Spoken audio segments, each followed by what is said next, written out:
অসমৰ জাতি মাটি ৰাইজৰ হকে গীত গোৱা গণশিল্পী ৰাজীৱ শদিয়াৰ বিয়োগৰ খবৰটোৱে সকলোৰে মন মৰহাই পেলাইছে। সদায় ৰাইজৰ হকে গীত গাইছিল ৰাজীৱ শদিয়াই। গীতৰ সহায়ত সৎ পথলৈ সৎ কামলৈ প্ৰেৰণা যোগাইছিল শিল্পীজনে।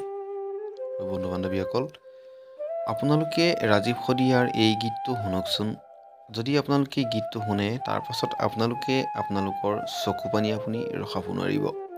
তাৰ আগতে আপোনালোকে ভিডিঅ'টো খুব বেছি শ্বেয়াৰ কৰি দিব, কাৰণ এই গীতটোতে ৰাজীৱ শদিয়াদেৱে বহুত জানিব লগা কিছুমান কথা কৈ থৈ গৈছে, যিখিনি আমাৰ অসমীয়াৰ বাবে খুবেই প্ৰয়োজন।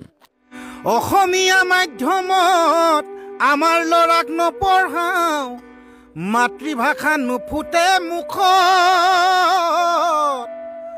ইংৰাজীও নুফুটে মুখত, পাপা মামী বুলি মাতিলেহে ভাল পাওঁ, আই পিতাই নিশিকাওঁ লাজত।